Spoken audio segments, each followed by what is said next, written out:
Hello, Love Bay family. Welcome to another episode of the Insight Hour on the Mental Health Hour. I'm your host, Felicia Fishoff, founder of Rooted in Resilience, Psychotherapy, and Wellness. Each month, we hold space for real conversations that nourish our minds, hearts, and communities. Here's a quick recap. Week 1 is She Speaks, centering on women's voices. Week 2 is Barbershop Tuesday, for and about our brothers and their mental health. Week 3 is the Insight Hour, where clinical and community deep dives on relevant topics like tonight.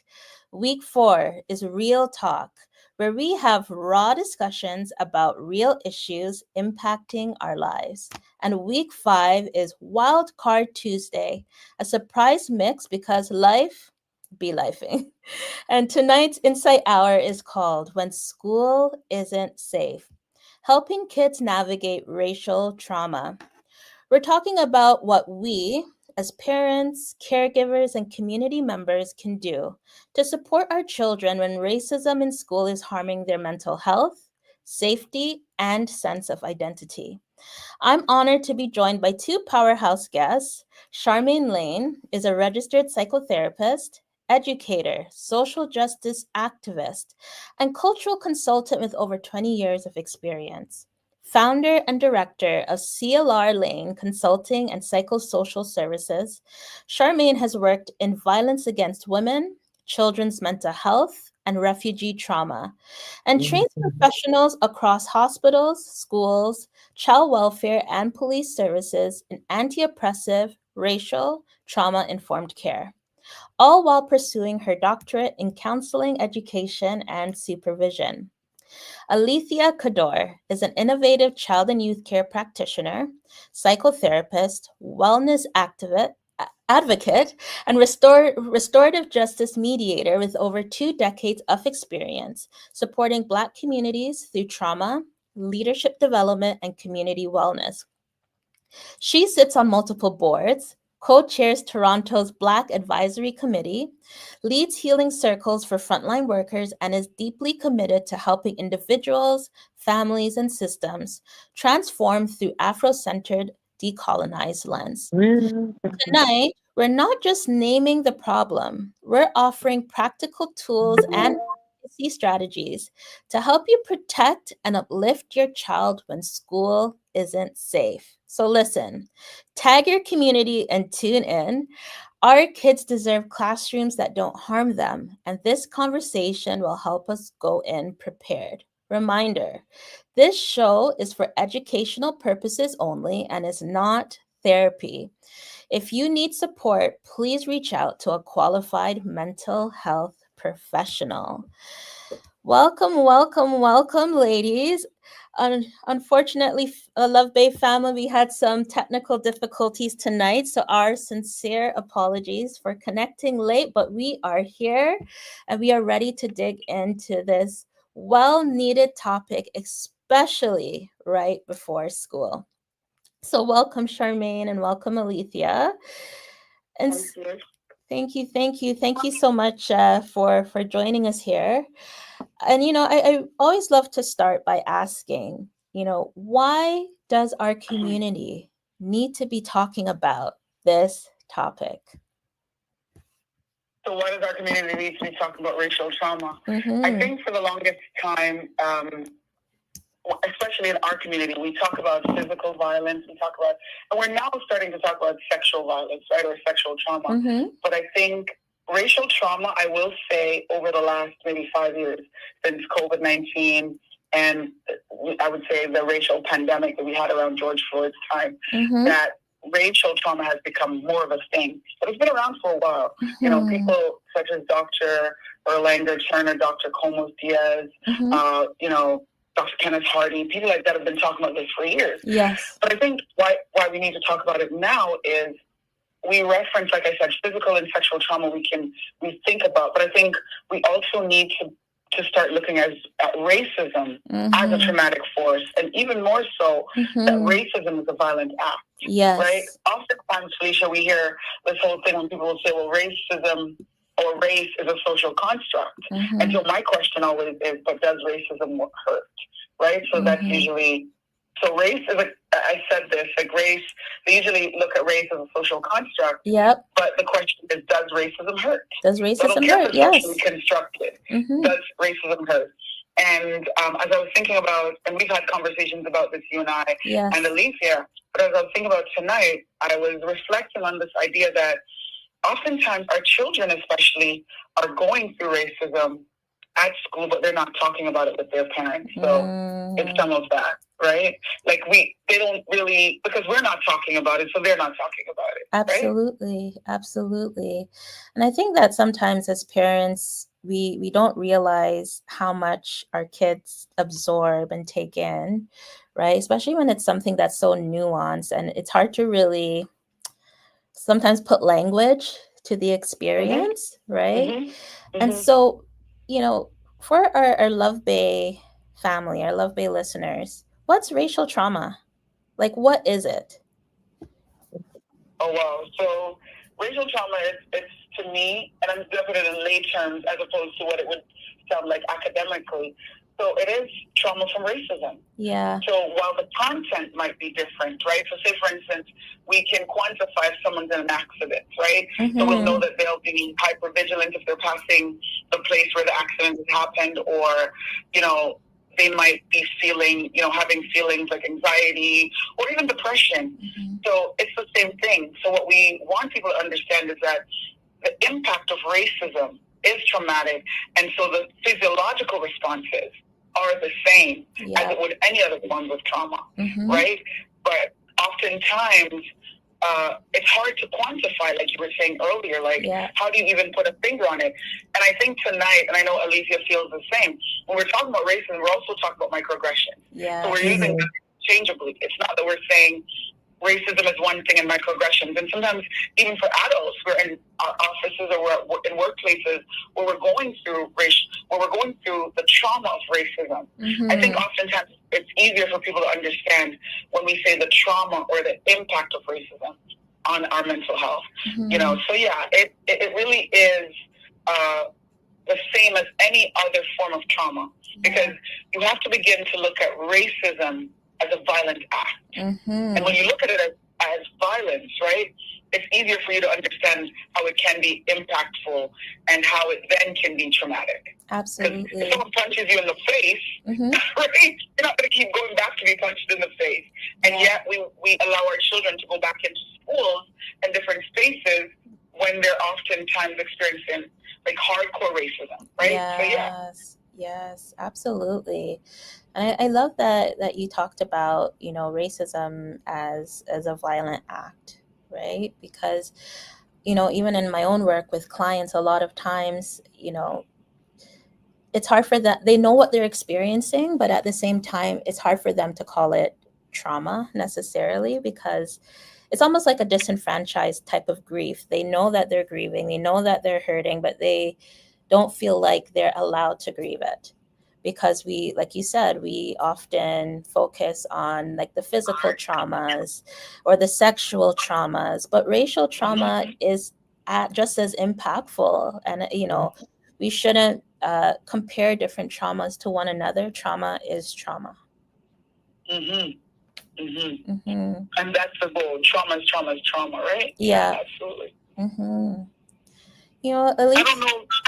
People are texting me that they can't see us, so I don't know what's going on. Are we on live, Felicia? I'm sure we are. Yes. People are saying, I don't see you all. So maybe it's me.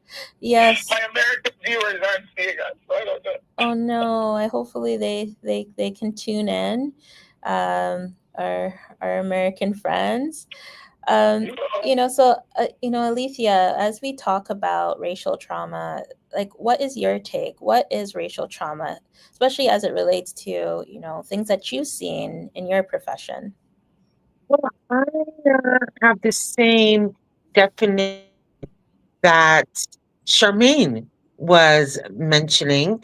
And I have noticed it, and I've also experienced it myself. It's the effects that you have if you have suffered a traumatic event. And Mm-hmm. racism to me is a form of violence, and it's similar being hit by a car.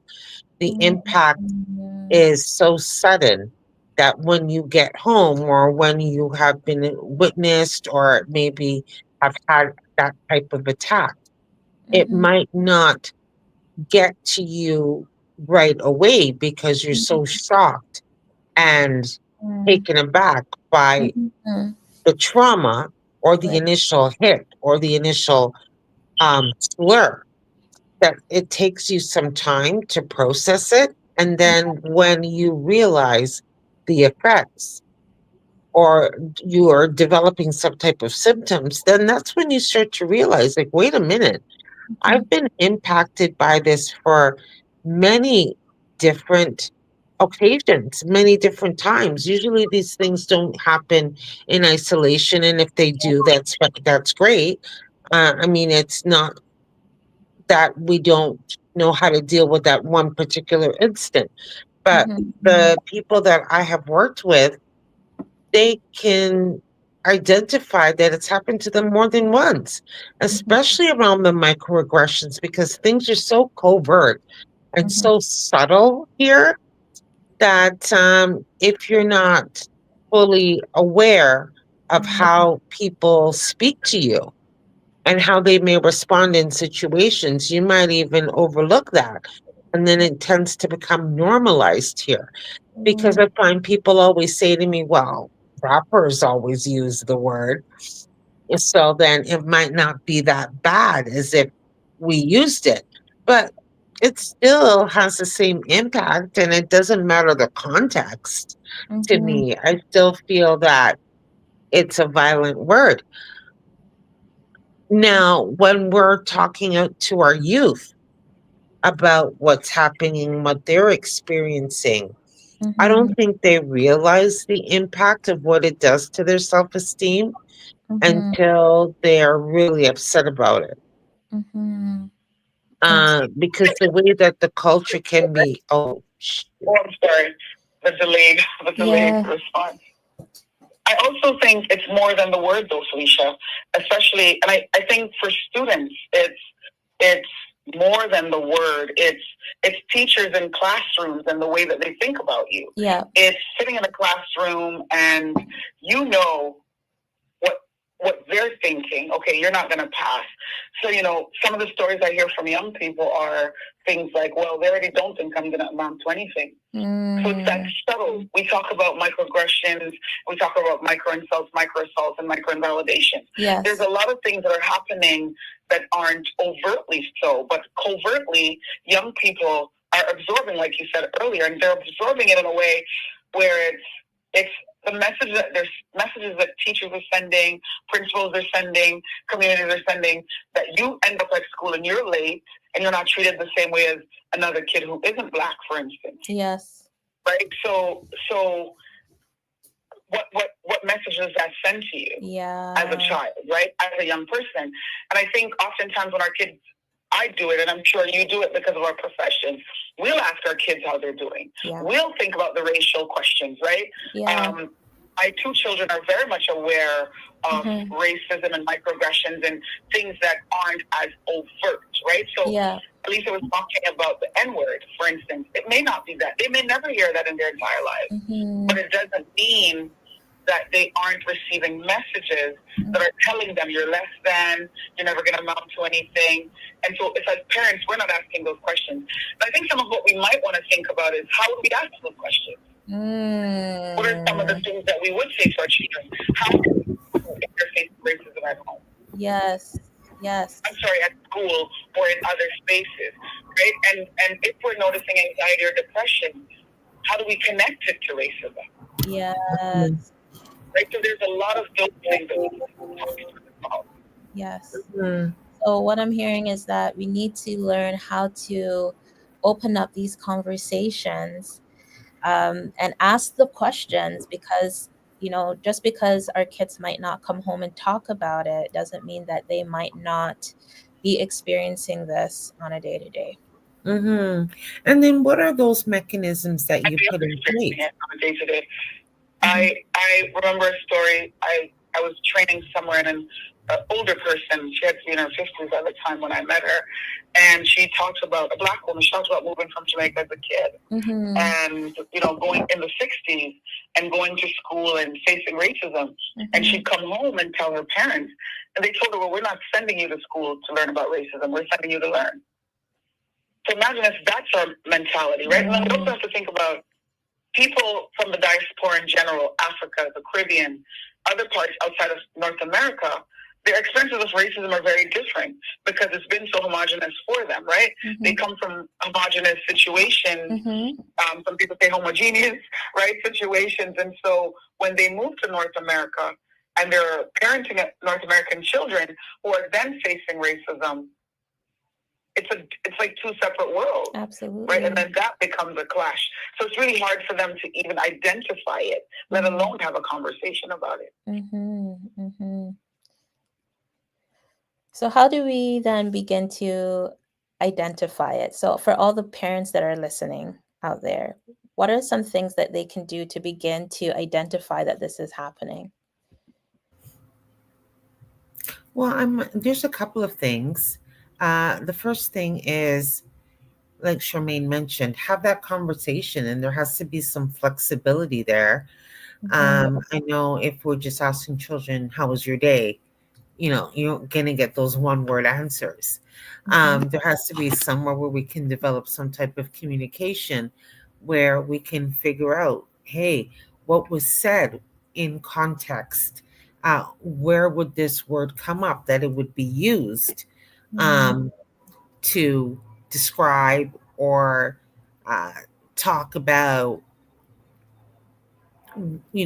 this word, the N word, in that context? Because usually it's derived from some type of social conversation, and then these things come up. So, is there that cultural safety in the classroom that people can talk about this topic and feel safe without any harm, so that we can be exposed to the word and address it? The other thing is, talking about microaggressions. There's a lot of young people that just say, you know what, I just want to fit in. I don't want to cause any problems. It was just a one time issue, maybe that occurred. So they're not apt to feel that there should be any discussion. So it would be really helpful to have some type of mechanism in place so that it's mandatory that somebody come in and have these discussions with youth, because maybe they don't feel comfortable talking to their immediate team about it. Maybe there might need to be something where, you hold a different class for the day and you have experts come in and talk about this topic in a more safer context so that people can feel comfortable sharing their thoughts and their opinions on it. But I mean, the first thing for me, for anybody that's been traumatized, is that you have to identify it, and you have to be aware that, oh my gosh, this thing is really affecting me. And then once you're able to identify that, then yeah, what are those coping mechanisms that you put in place when someone has done something or said something that's been traumatic, um or it's hurt you or it's harmed you? That would be my first thing, is the self-awareness piece. And then, just really talking about, for that person, giving them that space. Because, like I said, there could be so many other incidences that could have um, blown over, and you didn't even have that opportunity to process it. So now I'd have to clear that space so that they're able to talk about that. What I find is that people don't feel safe discussing it because they feel that there's a consequence if they even bring it up. And we have to just reassure them that, why would there be a consequence if we're having an honest dialogue about it? Because it's been so normalized in North American culture that there's people that every day that's all they call each other. And, there's thinking that, hey, it goes across racial lines because they're even calling other nationalities the same name. But Alicia, can I ask you a question? What if we're not what if that word never comes up? Right? When we're thinking about racism, that's the obvious piece, right? But my experience, that's the least of what Black children, for me, in my work, that's the least of what they go through. If that's existing, then that's obvious. So you kind of know how to, deal with that. But what I'm finding is the things that are causing trauma are the things that are subtle. Okay, so we should talk about both. Yeah. Like we were saying earlier, just about like, the word is obvious. We know that, right? Yeah. So if someone's bringing up the word, then we know, okay, the child might speak about that because, other than when they're using it in the way that you're talking about, when they're normalizing it across cultures and whatever, right? But if someone calls a child that in school, for instance, usually you're hearing about that. Usually. If not parents, then someone else, or it may come up in a conversation. But we're talking about the child who's in the classroom in areas where there aren't many children that look like them, who are getting subtle. Sometimes, and you talked earlier, Alicia, about when microaggressions are happening and that sometimes people aren't even aware or they don't want to talk about it or, and so on and so forth. But oftentimes they can't even quantify it, right? And when we think about microaggressions, a lot of the times, what happens to us as adults, we're going through what Dr. Daryl Sue talks about, the 5 stages. Okay, did it happen? Oh my gosh, the person who said it was my best friend, or the teacher is my teacher. And so we're looking at proximity to who has spoken it. Who's done harm to me. And so you're going through all of that. And while you're going through that, the end, you're going to have some type of a behavior about it, which could end up being anxiety, depression, not wanting to go to school. So now we're looking at truancy, right? And then this kid is not coming, but no one's actually connecting it to racism, right? Because it's the last thing that you look for, unless it's like what Felicia is saying, that it is where it's very overtly done. So if it is the N-word, for instance, that's overt. And so the school itself might have things in place like, okay, so we don't tolerate this word, or we have all these circles that we're talking about it, and which is also causing a lot more harm because the person who was called that word is then having to sit in that circle. But when we look at and I don't know your experience in that way, Alicia, I mean, I do, but I'm just thinking about some of the kids you're seeing, some of the families that come to you. But for me, a lot of times when I'm dealing with racial trauma, it's not necessarily the word. The word is like the most obvious, right? And then you can work through that. But it's all the subtleties, it's all the covert things that are happening. It's telling you, you're so dark, I'm not going to play with you. You're telling a 6-year-old on the playground, your skin looks like mud, so I'm not playing with you, right? Everyone from your culture smells. Oh my gosh, I'm glad I'm not Black. These are things that kids are hearing at school. We don't have it as bad because we're not Black, right? So how do you then teach, what do you do about that? How do you help a child to navigate that, right? If it's the N-word, then we might be able to say, okay, well, here are the reasons why we don't use it. This is the connotation, this is what's attached to it, right? But when it's more subtle is what I would love for parents to be thinking about. What about the things that children aren't telling you? When at school and they're lonely and the teacher turns their back when they hear them doing the monkey sound to the child. And the child's like, but this teacher is here for all of us. And yet the teacher's not responding when they're like, oh, think, the more subtle things, or go back to Africa when you've never been to Africa one time. Right? So how do you manage those pieces? Right? That's mental health, right? So not discounting, Felicia, that it's overt when we use the word, right?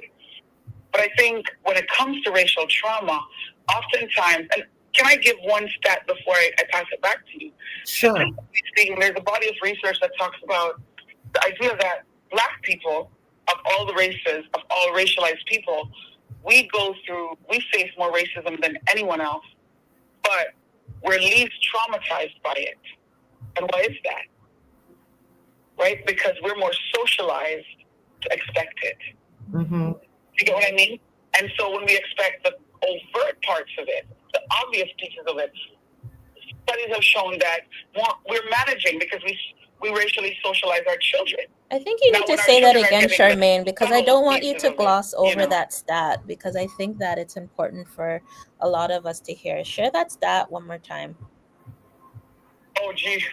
Let's make sure I can remember. No, I remember the stats. I'm teasing.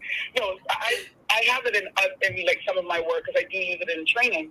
But what they found was that they did research over time and found that Black people were more targeted for racism, which all three of us know that, right? Like, and we face racism in a different way, in a more violent way than others, right? So what they found was that even though we face racism more, we're least traumatized compared to other racialized groups. So when other groups face it, they're like, oh my gosh, what are we going to do? I'm so like, blah. But we are actually, for the most part, we're also the ones who are more racially socialized.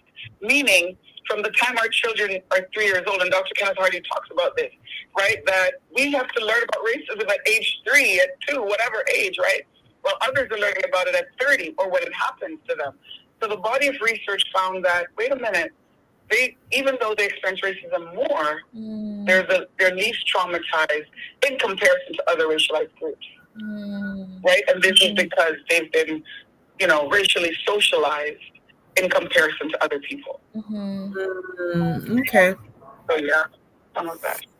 You know, Felicia mentioned something earlier with regards to the cost of advocacy or speaking out, right? So a lot of kids may feel like I'm damned if I do, I'm damned if I don't, basically, right? So and I, in my work with clients who experience racial trauma, I'm like, there's a cost. There's a cost to staying silent, and there's a cost to speaking up. So you got to pick your cost, right?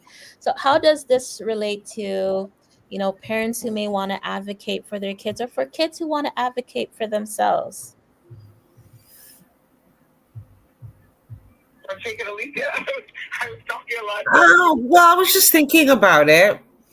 And that's a big thing for me, that I feel that the schools and other systems really need to take some time to develop policy around. And I've always had an issue with the fact that when an incident happens, sometimes it's just resolved at one level, and then they think, okay, everything's great, and then they move along. Where I feel that there should be some time really spent on relationship building and the diversity, and making sure that people do feel actually included. And I don't think enough attention has been given to really addressing what equity and diversity actually is. And we could see that evidence by the beginning of the year, when people were saying, oh, we're not doing that anymore. Those spaces were getting reduced. But even in the midst, because policy takes time, and there for many years, like, people have been advocating for change in policy, but many times those that are in the decision making seats, they're not either creating the policy or they're not abiding by the policy, right? So how do parents and children gain the courage to advocate for themselves in the midst of experiencing racial trauma? Well, Charmaine, I don't know if you wanted to elaborate. Oh, because you're saying if we're talking about policies, that could take a while. Yeah. I don't think silence is the best thing. I know you said earlier that advocating cost, or speaking up cost, and remaining silent cost as well. So I think one has to ask themselves, what costs more? That's right. Right? Because imagine and then we're talking about this in the context of mental health. If a child is being bullied racially at school and has never said something to parents, doesn't speak to anyone about it, no one knows, that child is suffering.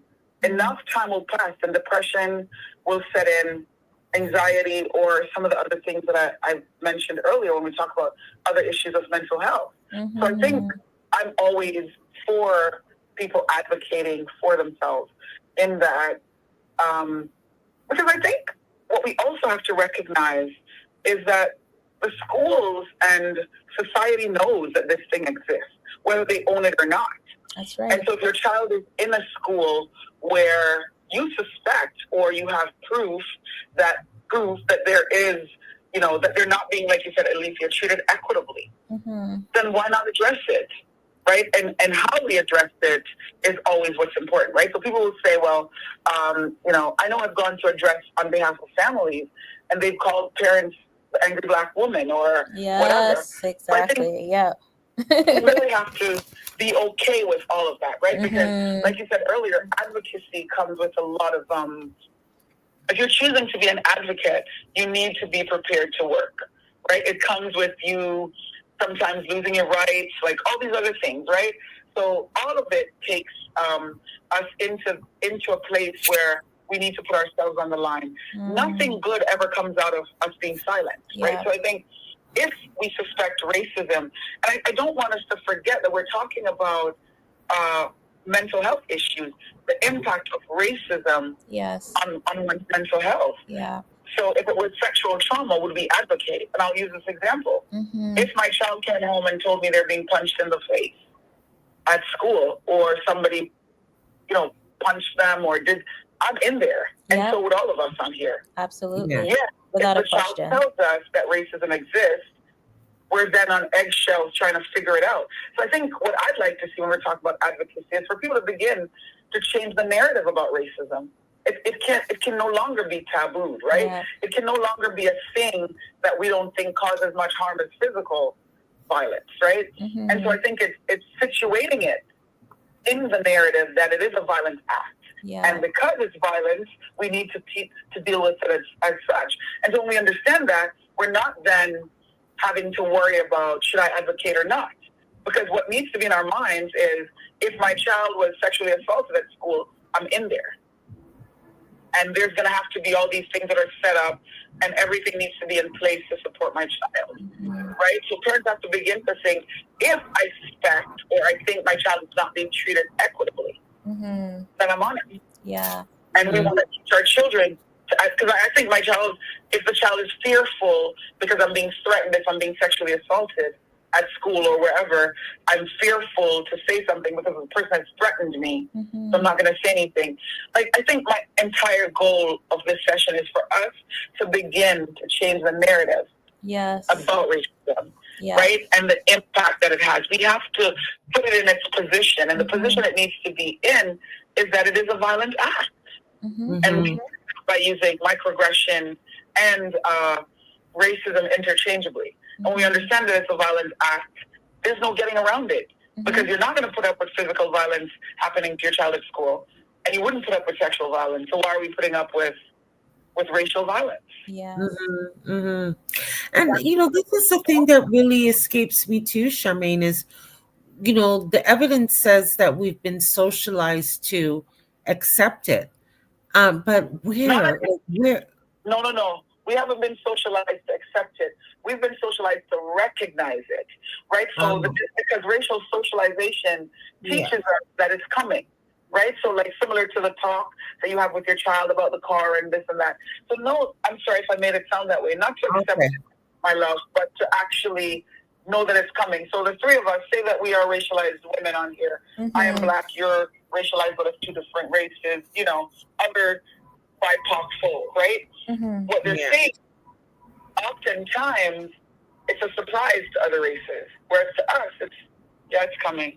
So sometimes our response is, I'm used to it, kind of thing, but never to accept it, right? It's that you expect it, not that you go looking for it, but it never surprises you.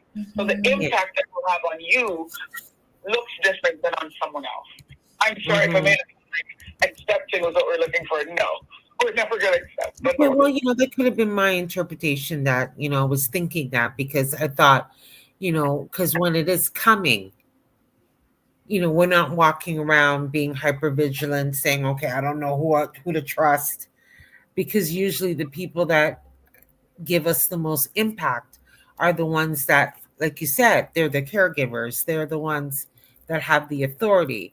And then, I'm just wondering, is it passed down through the teaching? Is it passed down through the microaggressions? There's so many different things that, I'm just wondering when it's expected. Is that when we're having, some of the concern that, hey, this could be coming sometime soon. So, our defenses are down. That causes more stress. Um, for our young people, that's what's concerning me, because there must be something through the way that they're being taught or in the materials, or like you said, just someone walking in the hallway. Mm-hmm. But I don't think it's in the. I'm not thinking that it's not in the material. Yeah. But this, Felicia, and there's a study done. It's a medical study, and it's by Dr. Williams. Talks about it, or Dr. Williams. Yeah, Dr. Williams, and he talks about it's on implicit bias, right? And he talks. The research has been done with doctors and different people like that. Keep in mind, you and I can't divorce ourselves from our experiences. So when I sit down as a clinician, when I teach as a professor, I am still Charmaine. I am Charmaine who comes with all my things. So those teachers that are standing in front of our kids, they're still the teachers. And in the research that he refers to, the research really looked at doctors. When they're in the hospitals, those doctors have a whole life before they stand before a patient. So every single thing that they thought before they came and stood before the patient came with them. So the teachers are the same. I think we need to also get out of that mentality that they are above grade or whatever, because they're coming, Alicia, with all the implicit biases. So if I, in my normal societal life, believe that Black kids are nothing and that they learn differently and that they're not as smart, when I stand to teach, I'm going to teach with that implicit bias. So I may not come out and say something overtly to them, but I might say something as, Charmaine, maybe, this class is too hard for you. Have you thought about taking another class? The remedial course of whatever. And it's happened. I've had Black students who said this to me. Charmaine, I'm in the AP class. I'm the only Black kid, and they're telling me that maybe I should take something else. Right? And so it comes out like that. And so every time that child then gets ready to go to that class, guess what happens? The trauma comes out, and I'm anxious. I'm opening the classroom door. Oh my gosh, they don't see me as being able to be in this space. I'm not worthy to be here. So guess what? And this is what we talk about, racial trauma. So it's the physiological responses, right? So the child is going in the class now. I'm hypervigilant. I'm this, I'm that. And we all know on here as clinicians that you can't learn if you're working with trauma brain. Right? So then now the narrative is then said that you actually can't manage the class. So my question has always been this, you all: what comes first, the racism or the mental health issue? So what we've been taught is anxiety, depression, and all that comes, and then we look to see if whatever. Racism sometimes is not even a part of the conversation. So what I want to know is, have we thought about, especially when we're dealing with Black kids and so on and so forth, that they might not be treated equitably in the classroom or wherever, right? And that could be a contributing factor to their mental health. Right? So it's some of that. I don't know. We've been given 15 more minutes, guys, so we have we have some more time to talk about this. Late, though. Yeah. I mean, just to respond to what you said, Charmaine. Okay, that is the concern that I have. I've always had that issue because, this is something that we are aware of. We are expecting it to be coming, but then it, like you said, when you have to prove it. Yeah. They want evidence. And I'm saying, well, this is what I'm telling you. This is how I'm feeling. And they're like, well, no, we want specific incidences, Yeah. and you have to document what you saw. And That's then when you fair. end up That's right documenting there. that, then it's like, yeah, accurately. And then after, it's like, okay, well, then let's talk about what you saw. And then that's where all the gaslighting comes in, because people are saying, Yeah. well, are you sure that that's what they really meant? Or I see that you guys are cool and everybody's still friends with them. And it's like, wow. Um, I can't even tell you from my own perspective that what I'm seeing isn't real, that these What is incidences, the micro invalidations, right? It's yeah, invalidations. It's me coming to you and I say, Felicia, Felicia's treating me rough, and I think it's because I'm black. And you said, Sherman, are you sure? Felicia's such a wonderful person. I'm yeah, sure you didn't do that. Right? And so now you start questioning yourself, well, maybe, oh my gosh, maybe I got it wrong. Yeah. And I think when it comes to racism and issues of anything to do with equitable practices. I mean, some equitable practices they're actually tangible. But racism half the time isn't, unless we're talking about what you started the show with, Alicia, when you talk about it being very overt. Oftentimes it's very subtle, hence why we have microaggressions being subtle, right? And then we know sometimes they're out and loud, right? When we're talking about like micro assaults, right? But what you talked about just now, that micro invalidation, a lot of young people go through that, right? Where they're invalidated. I'm sure Miss Kador did not mean that. She's been teaching at this school for 30 years. Are you sure? And so the child is left saying, you talked about psychological safety earlier, they're left saying, why bother? And so that child then starts showing no interest in school, because why do I need to try? They don't see me. One of the tenets that we have to think about is anyone functions very well when they're seen, heard, and valued. Yes. And if I don't feel seen, heard, and valued coming to school, going to my classroom, and why do you think dropout rates and truancy and all these things are so prevalent? Mm-hmm. But nobody's looking at the racism piece of it. Mm-hmm. You know what I mean? And the impact of racism.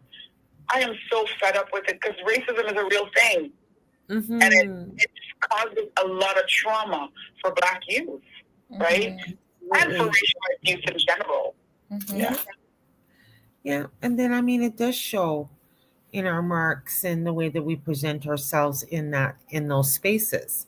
I mean, I was just looking at the news the other day, and I hardly read the news, but they were talking about all these students that got 99% in their grades, and I didn't see one Black child, but I do know of a couple of Black children that did get those marks, but they weren't highlighted anywhere. And then I said to myself, well, why does that continue to be reinforced? And I'm thinking, well, did they search everywhere? Did they go to every school? Like, how did these kids get on? And people are saying, yeah, they got perfect, almost perfect. But our Black students that I know for a fact had the same percentages, and they weren't even we're afraid to talk about it. Do you know what I mean, Alicia? What you just said so blatantly, oftentimes we're afraid to name that. We're afraid to ask, and we go back to thinking about advocacy. We're afraid to say, but wait a minute, I'm seeing all these kids highlighted, but where are the Black children in these schools that are getting good grades? But I think oftentimes we don't want to say it, because then, here they go again. Poor old Black people. Like, do you know what I mean? And so you're dealing with all of that, right? So it's almost like, again, what it comes down to, you have to be able to advocate regardless of what's happening. If they're going to call you woe is me, we'll be woe is me. Mm-hmm. Right?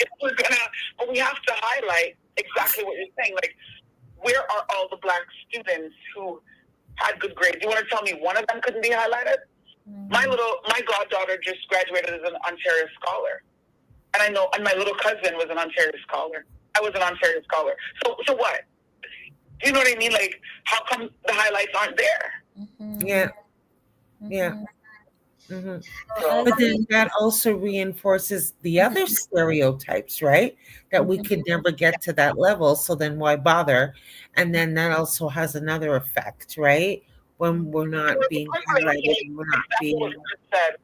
Why bother? Mm-hmm. I like that piece. We need to hold that. Let's hold space for that. Why do I bother? Why am I going to show up at school? Why am I going to do the work? Because again, it comes back. No one sees me. No one values me. Yeah. I'm not heard.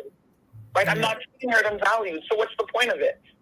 Right? And I think that's what we need to be talking about.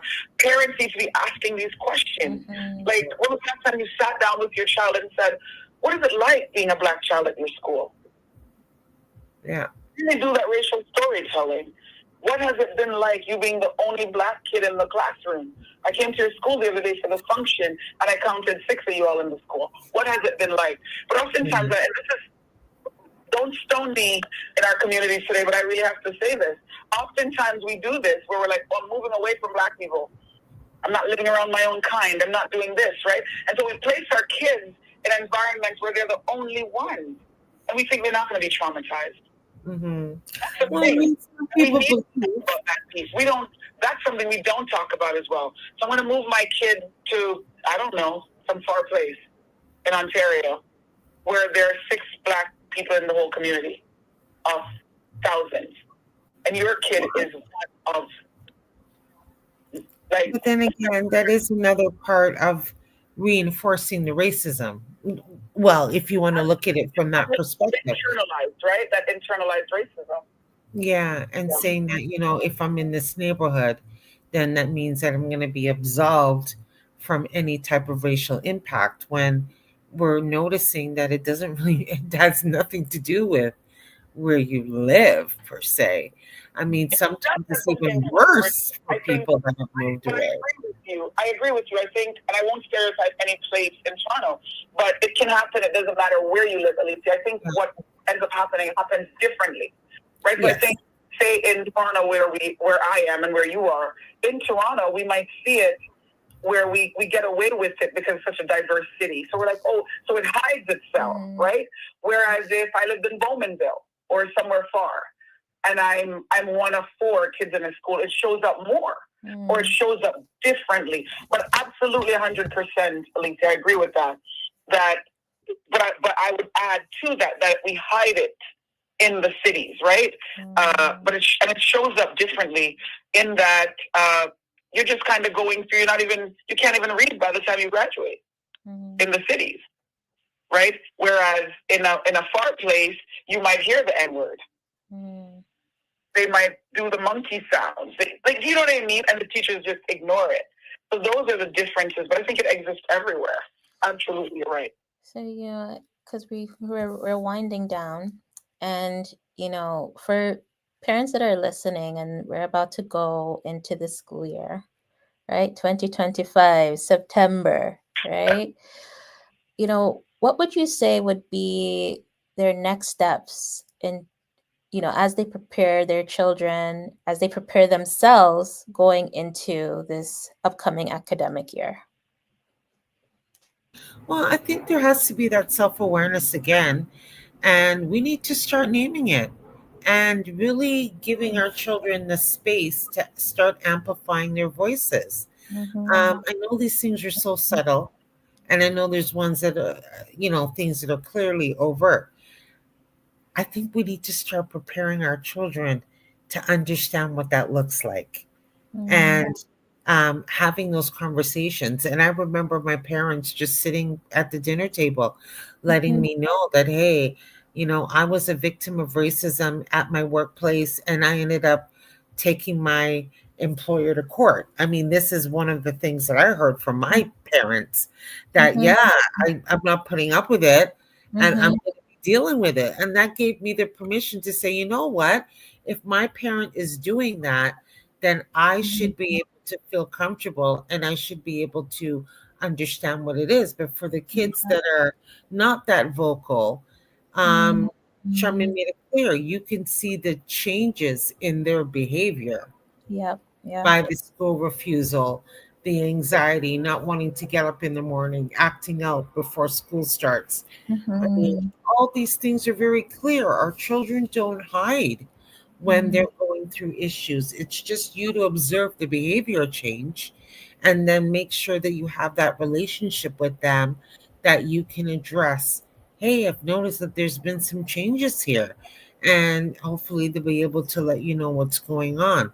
I still believe in the policy of having mandatory courses that people should take, so that they're aware of it. And I remember sitting in a racial equity and diversity class and then looking around the room and seeing the same people attending these um, webinars or courses, and nothing's ever changed. So, that's why I'm saying, for accountability purposes, there has to be something put in place where people need to start attending it. But I want to see some consequences for people that are actually violating some of these things, and Yeah. that there's something that can be actually done. I mean, Mhm. America has moved towards these policies where Mhm. it's clear if you have issues with another race. But for some reason, Black people do not have the same policy. And I find it's the So same here. yeah, it has to be. I think if we're talking about where we're situated in Canada, we think about. For me, I think people have to. Well, people have to actually believe it's a thing, and I think that's where I struggle, because we could teach, we could have the classes, we could do all these things, but if people don't believe it's a thing, if Felicia tells me, Charmaine, Felicia could tell me I need to lose weight till the cows come home. If I haven't embodied that or believe that I do, I won't do anything to change that. I think what we're struggling with, or what some of the challenges have been, is that people actually don't believe that racism harm in the way that it's harming, and that's the problem, right? We have to first. I don't care what policies you put in place. You could train all your teachers in a board, Alicia, to say, we don't say the N word, we don't do this, and blah blah. But if those teachers in their own personal selves have not believed, because it's going to take one teacher at a time, that racism is harmful, then it won't change anything. So I think it has to first, you talk about accountability, but I think people have to come to terms with, do I actually believe? Because have you all ever been in situations where people are like, oh, race is a social construct? The minute you open your mouth to teach something, it's a social construct, right? And so when we talk about race being a social construct, what we then do is dismiss the impact of racism. So my question usually is, or not question, my comment or my comeback is, perfect, I agree with you, it's a social construct, but does racism hurt? So it can be constructed all it wants to be, but does racism impact us? So we're past race. That's gone, right? Whether it's constructed or not, that's been gone. Wouldn't you all agree? Yeah. But what we have to come to is that racism hurts. Yes. Right? So whether or not race is a social construct, everything that we do is predicated on race, believe it or not. We want to put it as a social construct, but it organizes the way we function in society. Yeah, and our pay is determined on our race. That race is one of the premise on which society is organized. Yeah. And so if it is, why aren't we putting it where it belongs? Right? I don't talk about race in a way for it to be discriminatory, or for us to think that, say, for instance, for the purpose of this show, that Black people are less than or whatever. I don't think in those terms. What I'm trying to highlight, especially, is that racism is an issue, is a violent act, just the same as anything else that is violent, and because it is, it's also a force of trauma. That it's a traumatic force, and especially when we're talking about children and youth. Adults, I'm not saying that we're not traumatized by it, but some of us, especially us who are in this type of profession, we might be able to navigate a bit more. And I'll tell you, I've had instances, I'll use a personal story, because we're giving a little bit more time, Felicia. Yes. Where I was called the N-word for no reason, Alicia. And when it happened, I was taken aback. And I was in the city of Toronto, very racialized environment. Man coming out of Walmart, he just called me the N-word. I was like, I paused and I didn't do anything about it. And it was 4 a.m. I was in my bed and the tears were rolling down. Mm-hmm. What I thought about was, what if my two children were with me? What would I say to them? I even stopped and looked. I'm like, he's talking to me. He's like, yes, you, N-word. I'm in my car. I'm not bothering you. I'm not, right? So even understanding that, and that was an overt one. And I've had covert things happen where I'm stopped at a gas station, forgot my bank card, overpumped the gas, and the man who's a racialized man said, I'm calling the police. Like, it's those types of things, and that's subtle. And it was a young Black girl and her mom that intervened and said, we'll pay for her. Because why would you call the police? I was leaving my phone, everything with this man. I said, I'll be back. But in that moment, you felt like a criminal. And someone will say, well, how do you know it was done to you because you're Black? And so it's that sort of thing, Alicia, that you can never prove to that person, but you know.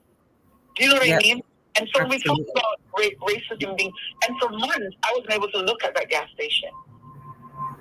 I would just, like, I'm passing it, and I had to pass it to go to work. And I would be looking on the other side, and I never stopped there. And I only got healed, Felicia, when I stopped, went in, and I spoke to them. And I said, this is what you did to me. And of course, the son of the man just said, it happened before, and these kids left and they didn't pay. So I was stereotyped because of whatever. So the understanding was they didn't pay you because they were Black. That they could have just been any other kid. You get what I mean? And so we talk about it, and you know, I said earlier that the physiological response is what we're talking about. Racism has the same physiological response as if you're sexually assaulted or physically assaulted. So we're not talking about, so the content is different because it's racism versus if you're kicked in the face, right? Yeah. But the physiological response, which is, because remember, trauma is not about the act, it's about your response to the act. Yeah. Right? And so it's the same thing. So, you know, when you think about, because, okay, whether you're advocating or for yourself after you've experienced, you know, racial trauma, or, you know, you're just healing from the impact of what has happened, right? We all know about the hyperarousal, so the fight, the flight, the freeze, the fawn, right? And so everyone's going to react and respond differently. So some people may respond with like the anger or the overwhelm, and some people may just freeze, right? So what would you say to, you know, our Love Bay community who might even be in the midst of a fight, in terms of they're fighting for you know, justice for their child, and that crap is draining. And I could talk from personal experience from that. Advocating for your child, especially when it has to do with racial tension, is draining, it's triggering, it's hard. So what would you say to parents who, okay, maybe now they're beginning to identify that there are things that are happening to their child as it relates to racism in schools?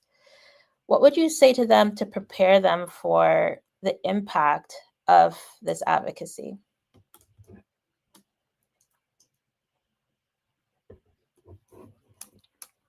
Do you want to take it, or I can take it? Alicia, are you taking it? Go ahead. Are you taking it? I said you could go ahead and start, you know, because I'm, you know, I like to validate people and acknowledge, you know, and I think, you know, like you said, we got to meet them where they're at. And I'd have to really have an understanding of where they are at with it. Have they had these incidences before? You know, how have they addressed it? I did have an incident recently, and I just felt that the parents weren't involved in the process as much as they should have been. And they were like, okay, well, you know, my child resolved it on their level. And they felt that, hey, you know, things were fine because they know that their child is capable. But I thought, you know what, there should still be another piece there where you can meet with the parents. But I mean, I do a lot of mediation in schools. So for me, it's not just about dealing with it on one level and just because the kids are cool. that means that things are okay. I like to see parents involve the other parents. I like to see the schools have days where the youth can just talk about some of those things that have been effective to them. But I'm not seeing that consistently. So for me, on that level, will be to amplify your child's voice.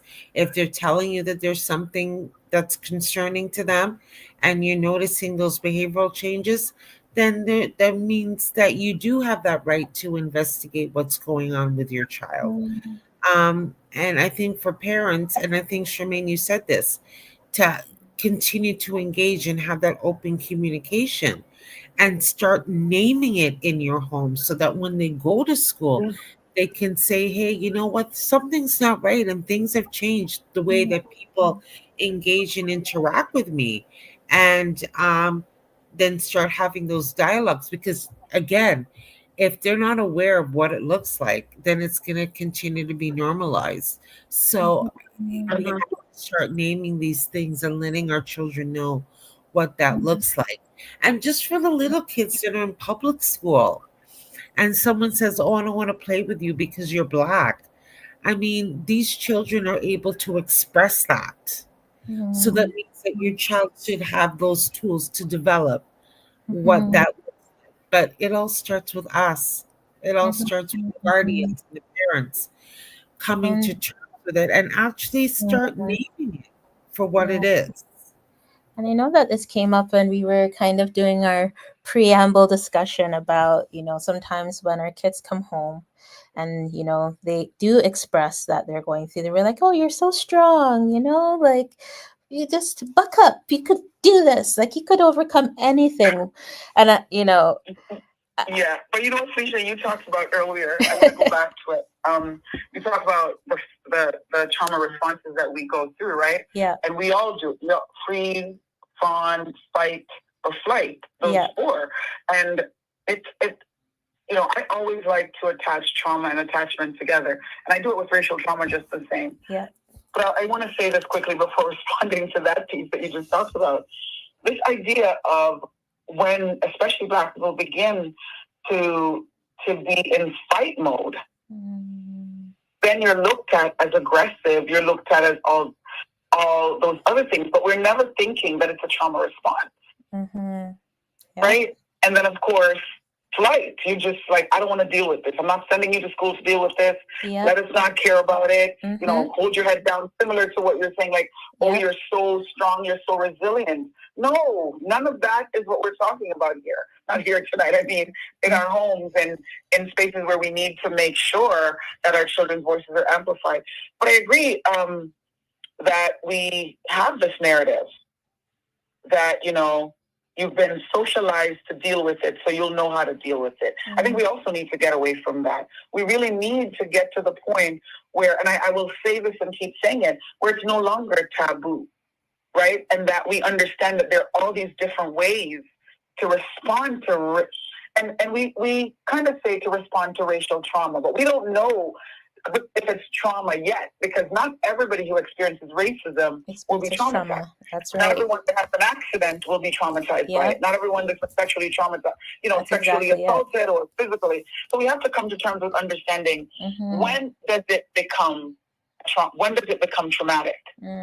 So what is the response? I think what we need to look at from a mental health perspective is, when is my child showing signs of racial trauma? Yes. Now, if you don't even know what signs of anxiety or depression or other forms of mental health looks like, how are you even going to attach racism to that? Yeah.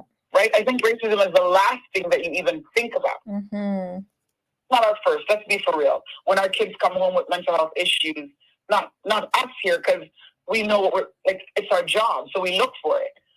But for the lay person, it's the last thing they're thinking about. It's the girl who goes to school and someone says to them, oh, my skin is lighter than yours, just because you're 2 shades lighter.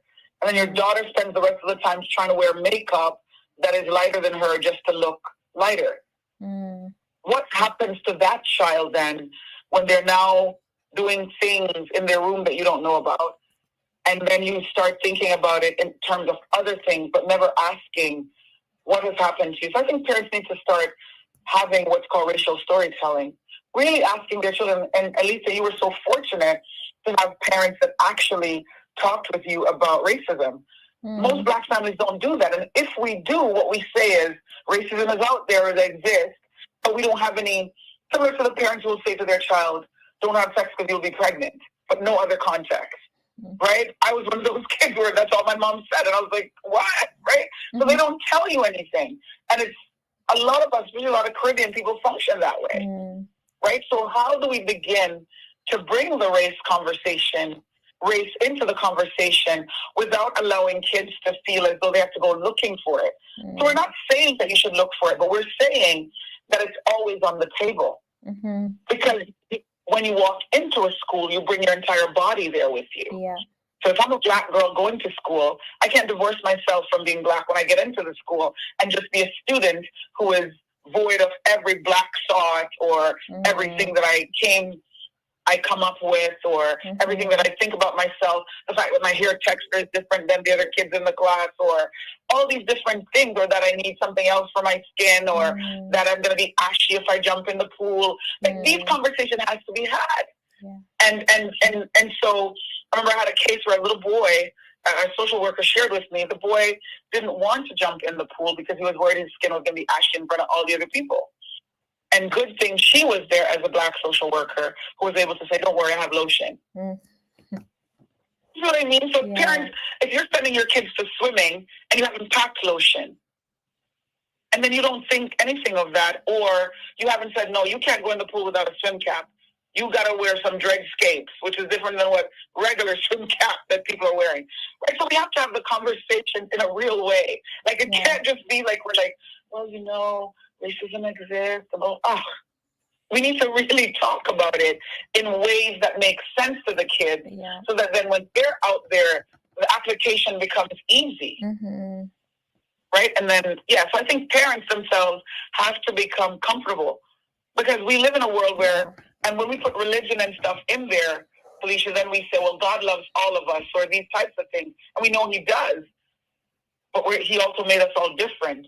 And so we need to understand that. And with that difference, we're not saying the difference is bad, right? So if I'm talking about differences, it's in a celebratory way.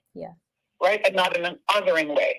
So if we learn to teach our kids that you are different, but it's in a celebratory way. You're wonderful. Your skin will get ashy if you go in the water and you don't lotion it. Your hair texture is going to change if you had it straight and you jump in that pool. So know what you want to do. How do you want to navigate that? And you can't use the same shampoo and everything as the other kids when they come out. Right? And those are the things that we need to teach them, so that when they're faced with it, they're like, oh, whatever. I got my lotion in my bag. I'm good. Right? As opposed to falling apart and then going into all those trauma responses, right? Yes, that's right. right. Yeah, I even wanted to add something. Remember going to Science Center? I don't know if you ever had that experience. I had that, where you'd go to that electric ball and you put your hand down there, but your hair doesn't stand up. So I used to think, like, what does that mean? Like, my hair's dead? Like, but not knowing that, we absorb electricity and our hair is an antenna. But no one explained that to me. So I used to think, like, what is wrong with me? How come my hair doesn't do what happens at the Science Center? But there was no explanation from any Black scientist or any other scientist to say, you know what, it doesn't happen for you because you absorb light differently. So, you know what I mean? Just to add to that, and that nothing is wrong with you, right? So it's exactly. The trauma happens when, okay, so my hair didn't do what everybody else's hair does, so something must be wrong with me. And then we begin to internalize that, right? And I think it's not so much that the incident happened and that I didn't respond the same way, but it's understanding that it's okay that I didn't respond the same way because I absorb light versus electric, like whatever you were saying, like, you know what I mean? Like, it comes differently for you. Absolutely. And that's the message right there. Right? So we're not looking to say, oh, woe is me and whatever. We want the trauma not to happen, because then the child becomes traumatized because they come out of that place going, I'm never going back. Because if I go back and they do that experiment and it didn't happen that way for me, oh my gosh, something is wrong with me. So then we have to think about, what are they going to internalize? That's right? right. If they go into the water and they're ashy and nobody else is ashy, or they're ashy but you can't see it actually, right? Yeah. But I'm it's gonna that sort reel of it thing in, reel anyway. it in, reel it in. Yeah, but then you see what I mean? Obviously, there's gaps there that Yeah, need to be addressed, and is yeah, that necessarily our responsibility? Not really. In some aspects, yes, you want to prepare, but then again, where are the mechanisms that are supposed to be in place to say, hey, you know what? There's something there that I really need to fill in, or maybe I need to do some research there and hmm, share that information with my child. We need to really start looking at that. And you're not going to know unless you're present and you yeah, know what's going on. So you have to be present when your child is in school, straight up to high school, even college, university. Sometimes you still yeah. have to be present. So, yeah, I mean, they're not going to see it. But then when they do see it, where's your evidence? Where's your information to counteract what they're seeing? That's right. Mm-hmm. Oh, you've heard it, Love Bay family. Tonight, what a treat having you both here tonight. I will give you popcorn 30 seconds, okay? Popcorn. One last thought to wind down our talk tonight. Go. Who's going to go first? At least I need to go first. 30 seconds. Okay, You let me got go for Okay. Well, yeah, racism exists. We know that. I think what's concerning to me is that, oh, we know what the overt racism looks like. The things that are subtle and covert and hitting are the things that need to be addressed. The reality is, it's happening every day, so we can't ignore it and tell our kids to overlook it. We have to start naming what it is so that they're it. aware of it and then they have the tools to address it. You can't address it if you're not going to acknowledge it. That's right. Gotta name it, gotta acknowledge it. Thank you, Alethea. Charmaine, 30 seconds, I'll girl. say, I'll just say you can't heal what you won't feel, right? Mm-hmm. So if we are, it's really incumbent upon Black parents, especially, to really not to be afraid of talking about racism. Like, get out of this taboo thing and really start thinking about it as a violent act. And once you do, then you look at it the same way as you look at if your child is being punched in their face at school. Mm-hmm. You look at it that way. You can't heal what you don't feel, right? Yeah. So thank you so much again, Charmaine and Alethea. It has been a pleasure having you both. Love Bay family. You've heard it yourself as we go into the school year, okay? That we have to feel it, and it's okay to feel it. And we need to start naming it. We need to start talking about it. Next week, we have our Real Talk panel. They're coming back, and we're talking about narcissistic and abusive relationships. So it's going to be a good topic. So until next week, peace out. Good night. Nice.